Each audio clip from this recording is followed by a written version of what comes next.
దానికంటే మీ అందరికీ ఒక ప్రశ్న. గత సంవత్సర వాగ్దానాలు ఎంతమందికి తెలుసు ఒకసారి చేతిలో? నేను అడిగితే నా అవ్వదు. దేవుడు ఎవరిని అడగమంటారు అడిగేస్తాను. కొన్ని చేతులు దిగిపోయి కొన్ని చేతులు దిగిపోయి సరే మిమ్మల్ని 10 సంవత్సరం ఇబ్బంది పడతాం ఎందుకు కానీ మిమ్మల్ని ఎవరిని అడగను. కనుక వాగ్దానం అనేది వాగ్దానం దేవుడిచ్చిన వాగ్దానమే మనం గుర్తించుకోకపోతే అసలు మన నడక ఎలా ఉంటుంది కదా. బైబిల్లో వాగ్దానాన్ని నమ్మలేక విశ్వసించలేక చాలా నష్టాలు పొందిన వాళ్ళు ఉన్నారు. దానికంటే ముందు ఈ సార్వత్రిక సంఘ వాగ్దానం గురించి ఆ వచనాలు గుర్తు చేస్తాను. ఎక్కువ చెప్పినప్పుడు సమయం లేదు. భవిష్యత్తుమైతే మనం ముందు కాలంలో వాగ్దాన ధ్యానాన్ని చేద్దాం. చాలా కాలం ప్రభు నడిపించినంత కాలం ఈ సంవత్సరం వాగ్దాన ధ్యానాన్ని చేద్దాం. ఇప్పుడు కొంచెం అవుట్లైన్స్ మాత్రం ఇస్తాం. సార్వత్రిక సంఘానికి ప్రభు ఇచ్చిన వాగ్దానం జ్ఞాపకం చేసుకోండి. చూడండి, ఎదురుగుండా పెట్టాం కదా. మొదటిది ఏంటి? ఎక్కడుంది అది? ప్రకటన గ్రంథం 21వ అధ్యాయం. ప్రకటన గ్రంథము 21వ అధ్యాయము ఎన్నో వచనం? 5వ వచనం. చదవండి అందరం కలిసి చదువు. అందరము కలిసి చదువు. అప్పుడు సింహాసనాసీనుడై ఉన్నవాడు, ఇదిగో సమస్తమును నూతనమైనవిగా చేయుచున్నానని చెప్పి, మరియు ఈ మాటలు నమ్మకమును నిజమైన కనుక రాయమని ఆయన నాతో చెప్పుచున్నాడు. ఇదిగో సమస్తమును నూతనమైనవిగా చేయుచున్నాను. ఈ మధ్యలో మాట ఏంటి? సమయాలు, మొదటి సమయాలు 30వ అధ్యాయము 19వ వచనం.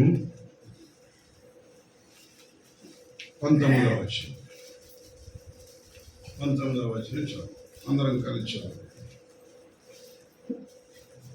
కుమారులేమి కుమార్తెలేమి దోపుడు సమయమి వారు ఎత్తుకుని పోయిన దానంతా కొద్దిదేమి గొప్పదేమి ఏది తప్ప దావీదు సమస్తమును రక్షించెను. దావీదు సమస్తమును సంపాదించుకుని రక్షించెను. మూడవ మాట యోవేలు పుస్తకము, యోవేలు గ్రంథము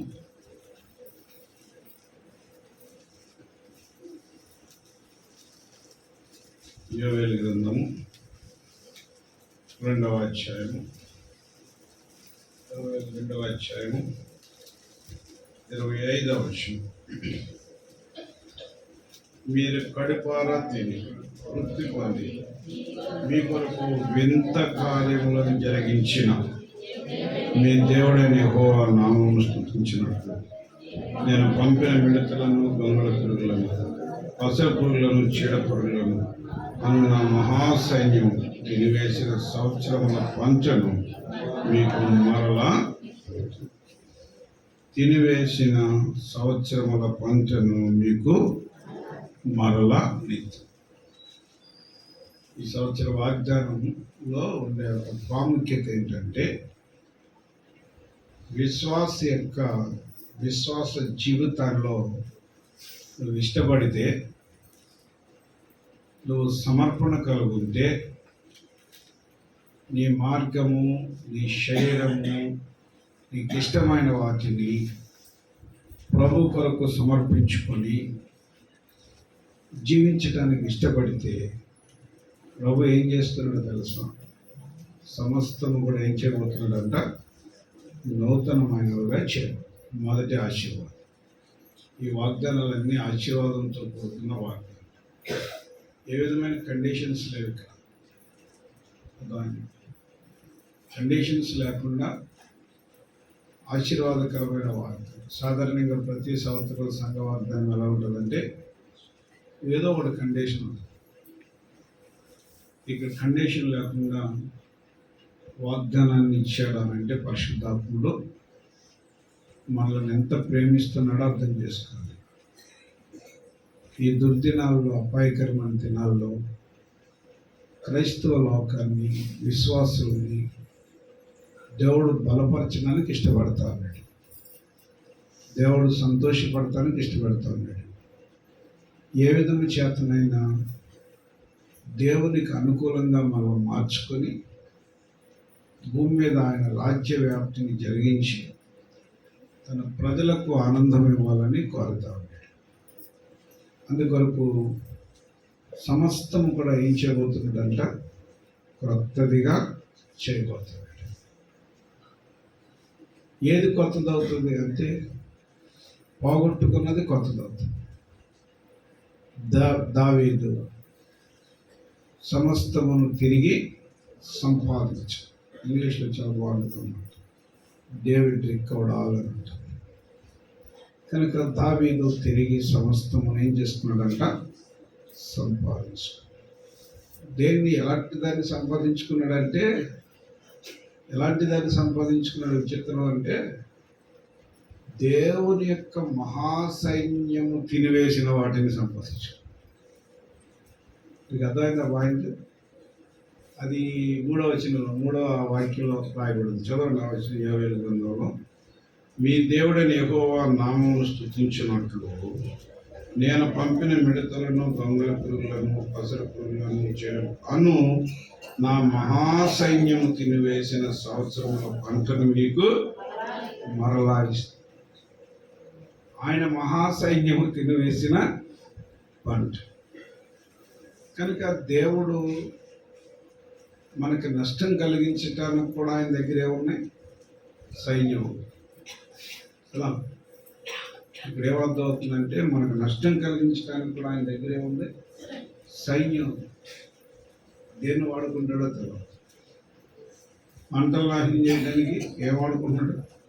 పురుగులు వాడు కదా. మనం నష్టపరచడానికి ఏం వాడుకుంటాడు? జబ్బులు వాడుకుంటాడు కదా. మరి మన అనేకమైన పనులు నష్టపరచడానికి రకరకాలన్నీ వాడుకుంటారు. ఎందుకు నష్టపోవాలంటే అందువల్ల అని అనుకుంటూ ఉంటారు. కనుక దేవుడు నష్టపరిచే సైన్యం కూడా ఎక్కువ ఉంది ఆయన దగ్గర. నువ్వు అర్థం చేసుకోవాలి. నువ్వు అజాగ్రత్తగా ఉంటే విశ్వాస జీవితంలో నష్టపరిచే సైన్యం కూడా ఆయన దగ్గర ఎక్కువగా ఉంటుంది.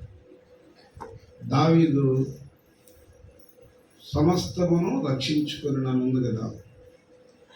దావీదుకి ఎందుకంత ఎక్కువ వచ్చినాయి? అసలు దావీదు పోగొట్టుకున్నది ఎందుకు? దావీదు పోగొట్టుకున్న ఏంటి? దావీదు భార్యల్ని, బిడ్డల్ని, సైన్యాన్ని అందరినీ పోగొట్టుకుని ఏడవటానికి కూడా ఏం లేదంటే దావీదుకి శక్తి లేనంతగా ఏడుస్తున్నారంట.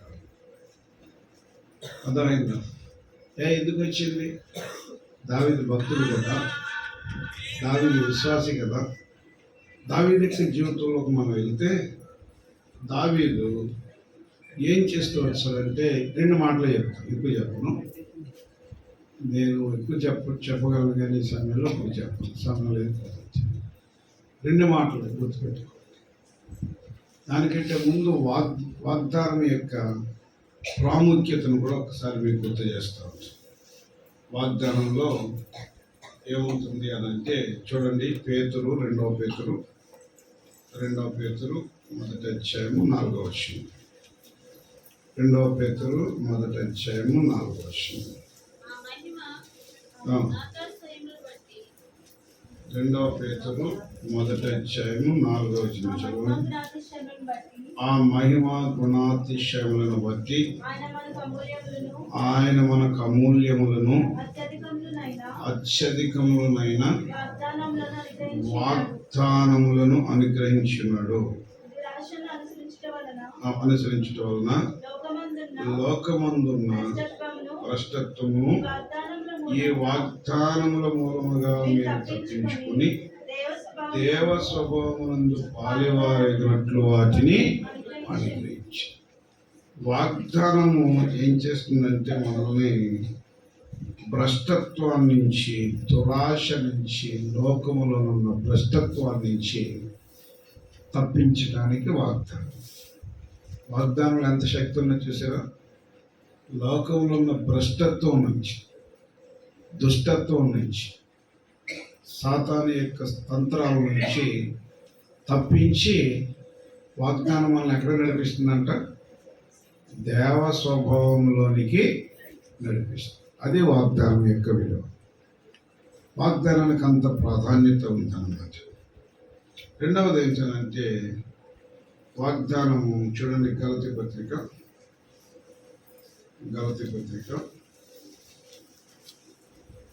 3వ అధ్యాయము,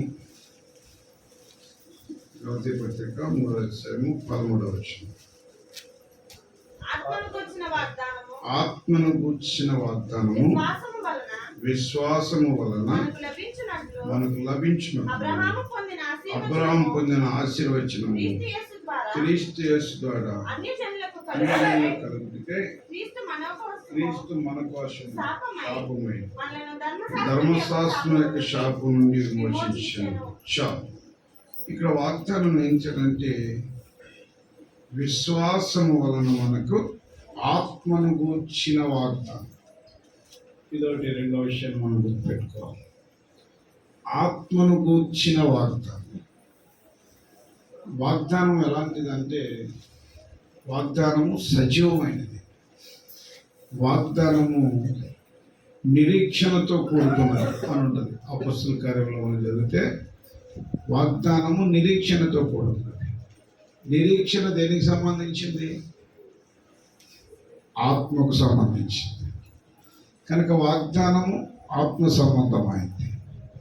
ఈ ఆత్మ సంబంధమైనటువంటి వాగ్దానంలో మనం గుర్తించుకోవాల్సింది ఏంటి అనంటే, మనము ఆత్మ సంబంధమైన వారిగా జీవించడానికి, దేవ స్వభావంలో పాలివారు ఉండటానికి దేవుడు వాగ్దానాన్ని నిర్ణయిస్తూ వచ్చాడు. కనుక ఈ వాగ్దానాన్ని మనం అనుభవిస్తూ వచ్చినప్పుడు, అనుభవించాలనంటే విశ్వాస జీవితంలో నువ్వు అనుసరించవలసిన సంగతులు చాలా ఉంటాయి. ఒక విశ్వాసిగా నీ పతన స్థితిని కూడా ఒకసారి గుర్తు చేసుకుంటే వాగ్దానం ఎందుకు నెరవేరలేదో జరుగుతూ ఉంటుంది. దావీదుతో దేవుడు ఏం చెప్పాడు? దావీదుకి ఏ వాగ్దానం ఉంది? దావీదుకు ఇశ్రాయేలుకు రాజుగా చేస్తానని రాజు ఉండగానే దావీదుకి ఏం చేయబడింది? వాగ్దానం చేయబడింది. ప్రవక్త దావీదు ఇంటికెళ్ళి సౌలేమో ప్రవక్త దగ్గరికి వెళితే రాజుగా అభిషేకం పడ్డాడు. దావీదేమో ఇంటికెళ్ళి నేరుగా దావీదుని అభిషేకించాడు. ఇంత శ్రేష్టత ఉంది దావీదు గురించి. దావీదు రాజు అవుతాడని దేవుడు వాగ్దానం చెప్పాడు. తర్వాత సౌలు కూడా ఏమన్నాడు? నువ్వు ఇశ్రాయేలీయులకు రాజు అవుతావయ్యా అన్నాడు. తర్వాత సౌలు కొడుకు యోనాతాను ఏమన్నాడు? ఒకరోజు నీ దేశం నీకు అప్పగింపబడుతుంది, అప్పుడు నన్ను జ్ఞాపకం చేసుకొని యోనాతాను దావీదుతో స్నేహం చేస్తూ వచ్చాడు కదా. ఇట్లాగా దావీదుకి 1000 కొలది, రాజుకి 1000 కొలది, దావీదుకి 10,000 కొలదనేమో ప్రజలంతా గుర్తించారు. ఇంత చక్కగా దావీదు ముందు అలా కథ నడుస్తూ వస్తుంది ఎప్పటి నుంచో. నువ్వు రాజు రాజు రాజు రాజు కనుక దేవుడు కూడా దావీదు నువ్వు రాజు అవుతావు అంటే దావీదు ఏం చేశాడు తెలుసా? దావీదు వాగ్దానాన్ని నమ్మలేకపోయాడు, వాగ్దానాన్ని అనుమానించాడు, వాగ్దానాన్ని విశ్వసించాడు. కనుక వాగ్దానాన్ని ఎప్పుడైతే దావీదు విశ్వసించలేదో అప్పుడు ఏం జరిగింది? అప్పటి నుంచి దావీదు జీవితంలో ఏం కలిగిందంటే శ్రమల గుండా వెళ్ళవలసి వచ్చింది. శ్రమల గుండా దావీదు పతనాలు రెండు చెప్తాను చూడండి ఒకసారి. 27వ అధ్యాయం సమూయేలు మొదటి గ్రంథము 27వ అధ్యాయం సమూయేలు మొదటి గ్రంథము 27వ అధ్యాయం మొదటి వచనం చూడండి. తరువాత దావీదు, నేను ఇక్కడ నిలుచటం మంచిది కాదు, ఏదో ఒక దినమున నేను సౌలు చేత నాశనము, నేను ఫిలిష్తీయుల దేశంలోనికి తప్పించుకొని పోదు. దావీదుకి ఏమనుమానం వచ్చిందంట? ఏమనుమానం వచ్చింది? నేను నాశనం అవుతానని అనుమానం వచ్చింది. నాశనం అయ్యాడంటే అర్థం ఏంటి? సౌలు బతుకున్నంతసేపు సౌలే రాజుగా ఉంటాడు. సౌలు రాజుగా ఉన్నప్పుడు సౌలు ఏం చేస్తాడు? నన్ను చంపేస్తాడు. నన్ను చంపేస్తే ఇంకా రాజుని ఎలాగలుగుతాను? మరి వాగ్దానం ఏముంది? దావీదుకి ప్రగడ నమ్మకం ఉండాలి వద్దా? కనుక దావీదు ఎందుకు శ్రమల గుండా వెళ్ళాడంటే, దావీదు ఎందుకు ఏడవలేనంతగా ఏడిచాడంటే, దావీదు ఎందుకు అవమానాల గుండా వెళ్తూ వచ్చాడంటే, దావీదు విశ్వాసంతో విశ్వాసాన్ని కోల్పోవడం. అనేక పర్యాలు మన జీవితంలో కూడా వాగ్దానమే మంచిగా నీకు చాలా ఆనందకరమైన వాగ్దానంగా వస్తుంది. మధ్యలోనేమో వాగ్దానం నెరవేరలేదండి అని ఏడుస్తూ ఉంటాం. ఎందుకు అలాగే ఏడవలసి వస్తుంది అంటే, ఆ వాగ్దాన్ని విశ్వసించే ఆత్మీయమైన స్థితిలో నేను లేకపోతే, వాగ్దానాన్ని విశ్వసించే స్థితిలో మనము లేకపోతే, విశ్వసిస్తే కనుక విశ్వాసం నుంచి వాడు ఏం చేయడు? బైబిల్ ఏం చెప్తుంది? విశ్వాసం నుంచి వాడు కలవరపడ్డు. ఒకవేళ దావీదే వాగ్దానాన్ని సంపూర్ణంగా విశ్వసించుంటే సౌలు నన్ను ఎందుకు చెప్తాడు? దేవుడు నన్ను ఆశీర్వదించాడు కదా, దేవుడు నా మీద వాగ్దానం వేసాడు కదా, ప్రవక్త వచ్చి నన్ను ప్రతిష్ఠించాడు కదా, సౌలు ఎక్కడ నన్ను చంపడానికి అనే ధైర్యం ఉండాలా వద్దా? ఉండాలి. కానీ దావీదుకి అది లేదంటే అర్థం ఏంటి? ఇక్కడ దావీదు నేను రాజుగా ఉండలేనేమో. అందుకని ఎప్పుడైతే అవిశ్వాసిగా ప్రవర్తించావో, ఎప్పుడైతే వాగ్దానాన్ని విశ్వసించలేవో, అక్కడి నుంచి నీ నడక ఎలాగెళ్తుందో తెలుసా? నీ పనులు ఎలాగెళ్తాయో తెలుసా? దావీదు పని ఎలాగెళ్ళిందంటే 27వ అధ్యాయం 8వ వచనం మాడేదండి. అక్కడ అంతలో దావీదు అతని వారును బయలుదేరి గెషీరీయుల మీదను అమాలేకీయుల మీదను పడిరి. పట్టణస్థులు ఓ మార్గమున షూరు నుండి ఐగుప్తు వరకున్న దేశంలో వారు పూర్వము కాపురం ఉండగా దావీదు ఆ దేశస్థులను హతము చేసి మగవారినేమి ఆడదాన్నేమి ఎవరిని సజీవులుగా. కనుక ఇక్కడ దావీదు చేసిన పని ఏంటంటే, ఇంకా కొంతమంది 2వ వచనంలోకి రండి. అక్కడ ఇంకా మనకి విపులంగా కనబడుతూ ఉంటుంది.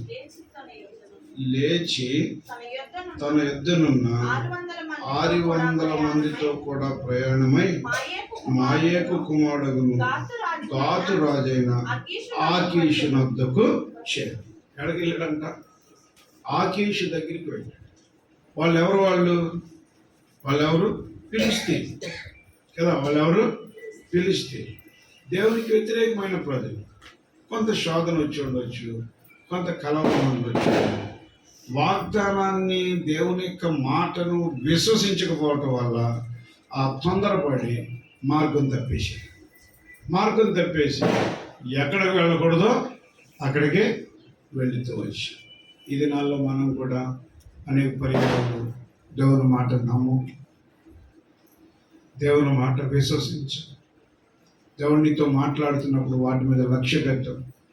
ఎప్పుడైతే నువ్వు విశ్వాసం కోల్పోయావో అప్పుడు నీ స్నేహం ఎవరితో స్టార్ట్ అవుతుందంటే, ఎవరితో కాదనుకున్నారో వారితో స్టార్ట్ అవుతుంది. మనము దేవుని సంబంధులు అని గుర్తించు. మనము దేవుడు మనల్ని కొన్ని పరీక్షలు గుండా, లేకపోతే కొన్ని అనుభవాలు గుండా నడిపిస్తాడని గుర్తించు. విశ్వాసానికి దూరంగా వెళుతాం. సంసన్ గురించి గత వారాల్లో మీకు చెప్తా వచ్చాను. సంసోను ఏం చేస్తూ వచ్చాను? దేవుడు సంసోను ఎందుకు నిర్ణయించాడు? ఫిలిష్తీయులను చంపడానికి నిర్ణయిస్తే సంసోను చివరికి ఎవరి దగ్గరికి వెళ్ళి స్నేహం చేశాడు?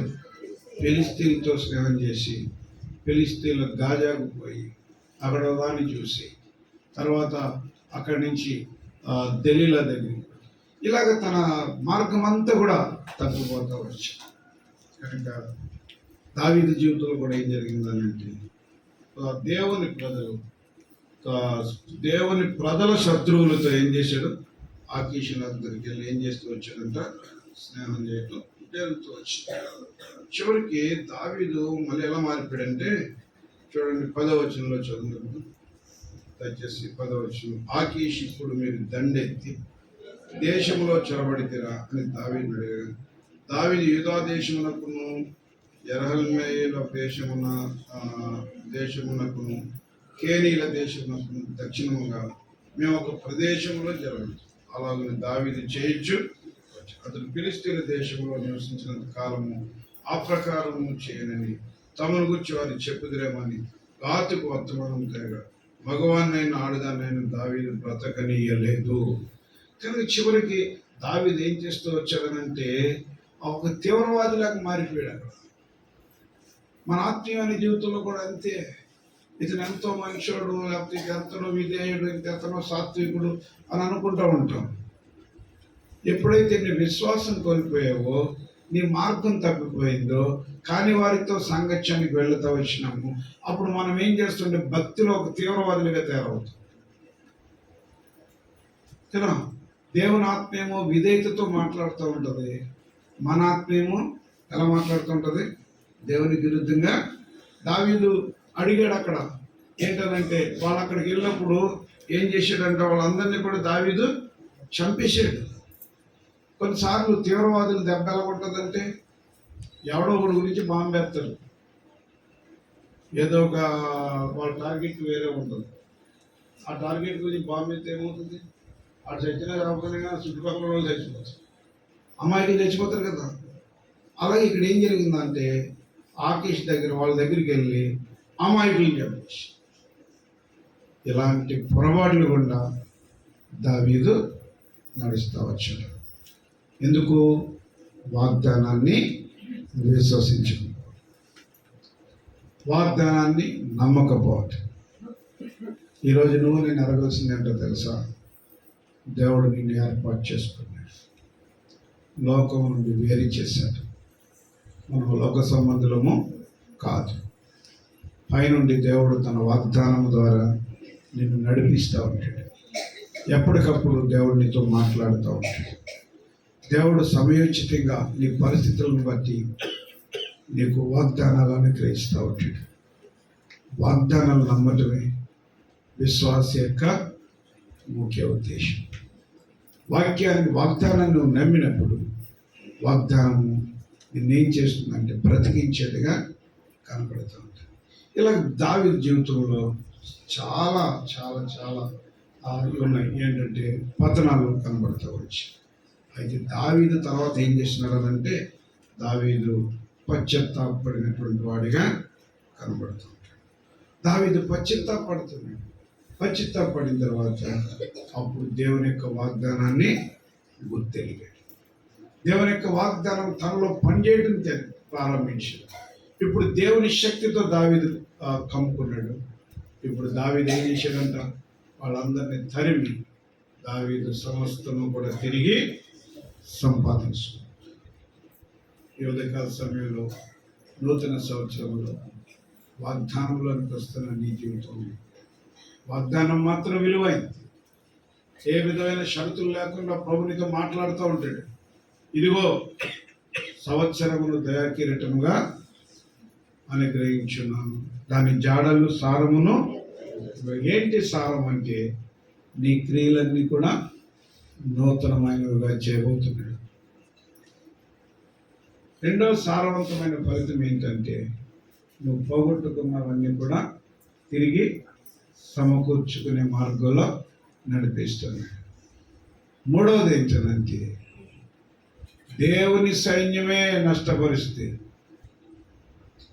ఆ వాటి నుంచి కూడా పోగొట్టుకున్నాడు, నష్టపోయిన వాటిని కూడా ఏం చేస్తూ వచ్చినాడు, తిరిగి నశించిన వాటిని కూడా తిరిగి సంపాదించుకునే స్థితిలోనికి సమకూరుస్తూ వచ్చాడు.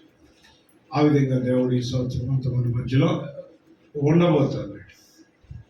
అది మనం అనుభవించడం కొరకు ఒకటే షరతు ఏంటంటే ఆయన వాగ్దానములను నమ్మటం, విశ్వసించడం, వాగ్దానానికి అనుకూలంగా జీవించడం. కృపగల దేవుడు ఆ విధంగా మనల్ని సిద్ధపరచును కాక. ప్రార్థన చేస్తాను. ప్రార్థన అయిన తర్వాత వాగ్దానాలు మనం తీసుకుంటాం. ఎవరు పుడకూడదు, ఎవరు కూడా తొందరపడదు. అందరికీ వాగ్దానాలు మేము సిద్ధపరుస్తాం.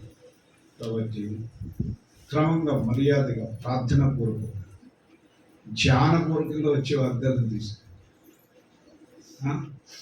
ధ్యానపూర్వకంగా వచ్చి వాగ్దానం తీసుకు ప్రార్థన చేస్తాం.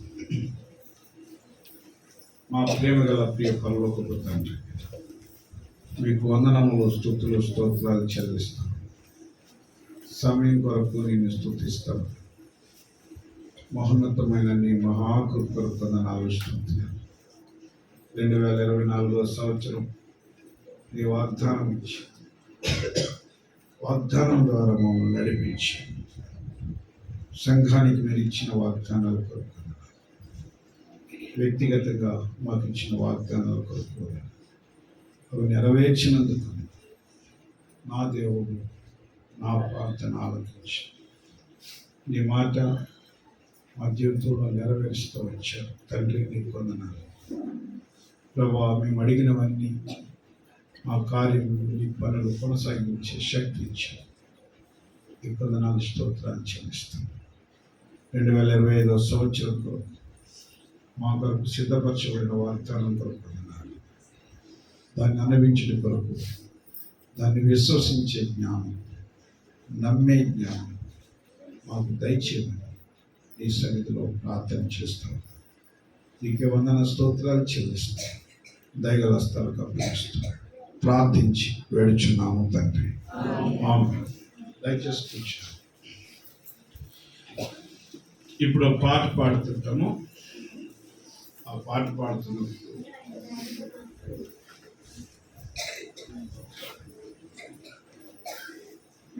పాట పాడతాము. పాట పాడినప్పుడు గమనించండి, ఈ తలుపు అక్కడి నుంచి తలుపులు వేసేయండి. ఒక తలుపు వేసేయండి అటువైపుది,